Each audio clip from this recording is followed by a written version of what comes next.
How does a point mutation lead to sickle cell trait? Imagine a tiny change in your DNA that can have a big impact on your blood. That's what happens in sickle cell trait. It all starts with a single tiny change in the gene that makes hemoglobin, the protein in red blood cells that carries oxygen. This change is called a point mutation, which means just one letter in the genetic code is different. Normally, at a specific spot in the gene, the letter adenine is there. But in this mutation, adenine is replaced by thymine.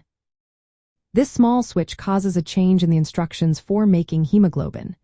Instead of the usual amino acid called glutamic acid, the altered gene now codes for valine, which is different in its chemical properties. Glutamic acid is water-loving, but valine is water-repelling. This tiny difference changes how the hemoglobin molecules behave. Instead of being normal, they become a special form called hemoglobin S. When someone inherits this mutation from one parent, they have what's called sickle cell trait. They carry one normal gene and one mutated gene. Their bodies produce mostly normal hemoglobin but also some hemoglobin S under normal conditions. Their red blood cells stay round and flexible. But when oxygen levels drop, like during intense exercise or dehydration, the hemoglobin S molecules tend to stick together and form long, rigid chains. These chains cause the red blood cells to change shape into a sickle or crescent. These sickled cells are less flexible and can block small blood vessels, which might cause pain or other issues. However, in sickle cell trait, most red blood cells remain as normal, so symptoms are usually mild or absent.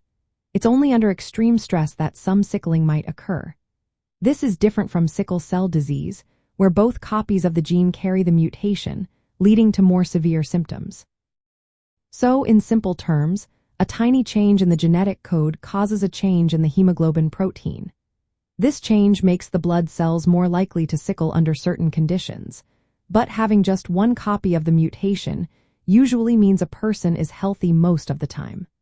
If you want to learn more or think you might have this trait, it's always best to talk to a healthcare professional for personalized advice.